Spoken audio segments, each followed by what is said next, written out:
Seguindo um pedido do presidente Lula, estrategistas vinculados do PT que desembarcaram em Buenos Aires para reforçar a equipe do candidato peronista Sérgio Massa, eles estão ali trabalhando, e atuando exatamente para entender de que forma que eles podem impedir que a facilidade que a direita tem de lidar com as redes sociais possa atrapalhar na candidatura de Sérgio Massa. E aí eles estão ou estariam usando como exemplo o que aconteceu aqui no Brasil, porque aqui a gente teve um movimento da direita muito forte nas redes sociais, principalmente que ajudou a elevar a popularidade do ex-presidente Jair Bolsonaro. Gustavo Segré, como é que é essa atuação que conta com equipes de outros países para auxiliar de alguma forma ou não fazer com que a Argentina caia na visão dessas pessoas, nas mãos da direita de Milei? Não é somente a questão da direita de Milei. Falamos agora no intervalo com o Piperno que tem todas as pesquisas dando um triplo empate. Se a gente colocar o margem de erro, e isso é um final aberto. Sempre a minha dúvida nesse ponto é quem paga a conta. Foram os marqueteiros do PT para a Massa. A Argentina não tem dinheiro. Pior ainda, não teria como pagar em termos reais dinheiro saindo da Argentina para vir para o Brasil para pagar os marqueteiros. Então a dúvida é quem paga. Contrapondo isso, inclusive, eu fui pesquisar um pouquinho mais sobre aquele empréstimo de 1 bi que nós comentamos ontem aqui. E foi categórica a participação do presidente Lula na outorga. Por quê? Porque a Simone Tebet é a governadora do CAF e aí, como nós falamos aqui ontem, o empréstimo não foi um empréstimo direto de dinheiro, foi um empréstimo para o FMI liberar a parcela de 7,5 milhões, que aí se daria uma quantidade enorme de dinheiro para o governo do presidente sumido presidente Alberto Fernandes, poderia ter. Mas a direita claramente dirige muito melhor e, sobretudo, os jovens dirigem muito melhor as questões de redes sociais, mas tem uma diferença muito grande, Evandro, em termos de Argentina e Brasil, nesse contexto. A Suprema Corte da Argentina e o Tribunal Superior Eleitoral, que lá se chama Justiça Eleitoral, não é politizada na questão da Suprema Corte e não participa nas determinações de proibir nada através da Justiça Eleitoral. Ela é acionada perante algumas possíveis irregularidades e aí ela se observa e manifesta, mas não proíbe as pessoas falarem de qualquer coisa. Por exemplo, eu posso dizer que a vice-presidente é uma condenada política e ninguém vai alterar as minhas redes sociais por essa fala. Agora, o que acontece? Teve uma reportagem que foi trazida aí pelo jornal O Globo que aponta o seguinte: eles confirmaram que tem 2 focos: dar mais emoção à campanha de Massa e ajudar os argentinos a entenderem como funciona o universo digital da extrema-direita em base ao que aprenderam aqui nas campanhas de Jair Bolsonaro. Mas isso eu já vi. Isso já vi.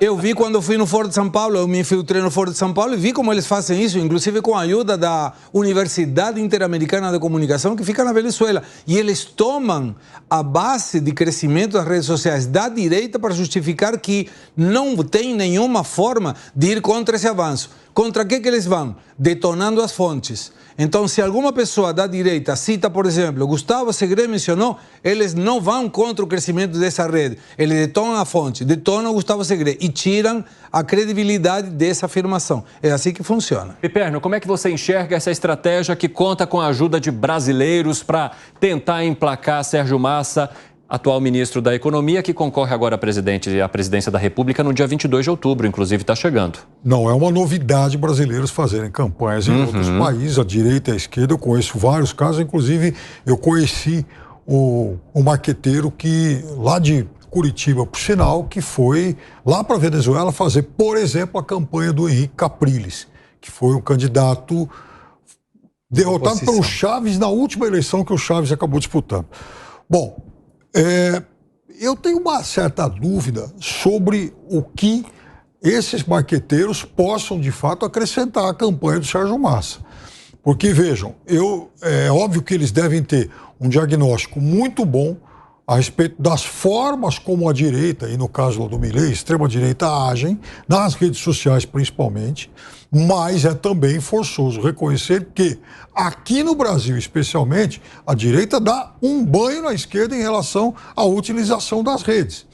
Então, eu acho que eles podem contribuir muito mais com esse diagnóstico, com essa forma de transformar a campanha, dar à campanha um caráter mais emocional, do que propriamente fazer com que a campanha tenha essa reviravolta para se multiplicar nas redes a ponto de aumentar a possibilidade do Sérgio Massa. O que você quer acrescentar, Argentina? Argentina não precisa de nenhum marqueteiro do PT para dar emoção. Sabe o que é emoção? Viver com 140% de inflação. Isso é emoção. Sabe o que é emoção? Que se não tivesse uma retenção às exportações, o déficit fiscal da Argentina seria de quase 8% do PIB. Isso é emoção.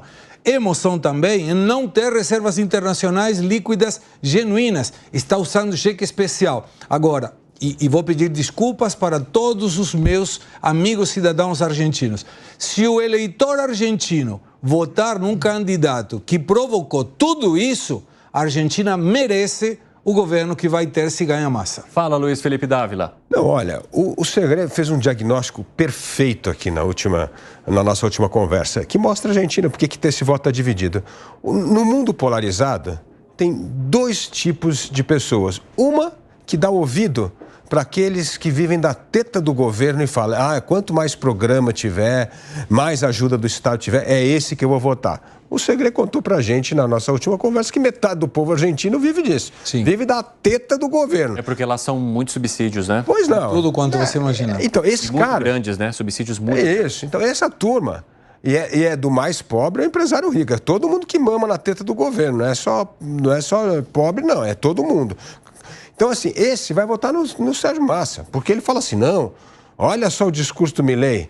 E o outro ouvido é da Argentina empreendedora. A Argentina que quer disputar mercado global. A Argentina que quer investir, crescer. E esse escuta o Milei. Então, o que a gente tem hoje, nesse mundo polarizado, é para onde é que está o teu ouvido. O ouvido daquele que quer escutar essa aqui é a Argentina moderna, da abertura econômica, de inserção global da Argentina, e o outro assim, olha, eu tô aqui para garantir o seu subsídio, a sua mesadinha, a sua reservinha de mercado. E é essa que é a eleição. Então não precisa nem de grande marqueteiro. No ponto como é que nós vamos quebrar uma polarização dessa? Porque vai ser uma eleição difícil, vai ser uma eleição apertada e que a outra metade, como foi no caso do Brasil aqui, se sente totalmente descontente com o resultado das urnas. E aí, Gani? Você sabe o que me chama a atenção? É esse interesse do governo brasileiro na eleição da Argentina, com essa questão agora aí dos marqueteiros. Isso corrobora com a hipótese levantada ontem neste programa, de que... Foi uma reportagem do Estadão, na verdade, exatamente, que mostrou que Lula teria, de alguma forma, interferido para que o empréstimo fosse concedido à Argentina. Exatamente, $1 bilhão. Já foi usado na campanha hoje. bilhões de reais, porque, veja, quando a gente começa a juntar as peças do quebra-cabeça, sempre o presidente Lula, com esse apoio à Argentina, tentando liberar lá o empréstimo do BNDES para a construção do gasoduto lá atrás, depois agora... essa intermediação para liberar o empréstimo ponte para a Argentina, para conseguir recursos do FMI, e agora com os marqueteiros. Então, me parece que a tese da ajuda para os países aí alinhados ao Foro de São Paulo, certo, Segre? Você que já foi integrante. Não, integrante não, eu fui infiltrado. Me parece bem razoável. Fala, Segre. Tem uma explicação da tua pergunta. Por que para o Brasil é tão importante que o Massa ganhe? Para o presidente Lula, sobretudo. Porque tanto Milei como Bullrich falaram que a Argentina não vai entrar nos BRICS se ganharem as eleições. Porque o Milei já falou que não vai negociar com países comunistas. E incluiu o presidente Lula dentro desse grupo e com a China.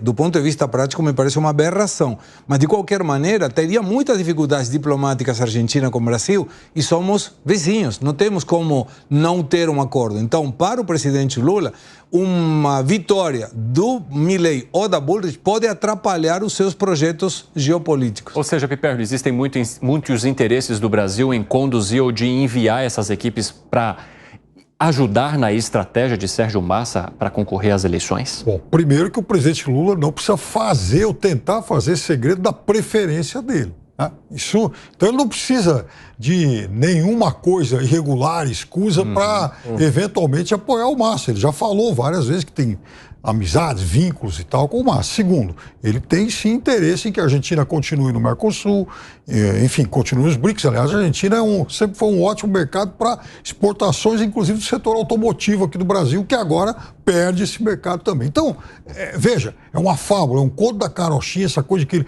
manobrou de forma escusa por conta do empréstimo. Aliás, o voto dele tem o mesmo tamanho, por exemplo, do Rodrigo Chaves, lá que foi um outro presidente da América Central, lá da Costa Rica, por exemplo, do Uruguai, o presidente Lacade, também votou como o Brasil pela concessão desse crédito. Mas Tebet é a governadora do CAF. É que manda. A Tebet é a governadora do CAF. Mas ela não teria poder para falar, vai esse empréstimo se não houvesse o voto aqui da maioria. Mas tem o poder para colocar na pauta. Tudo bem, mas aí os presidentes de direita, isso é muito importante, de novo, ficar claro, os presidentes de direita envolvidos nessa votação, todos eles votaram pelo empréstimo.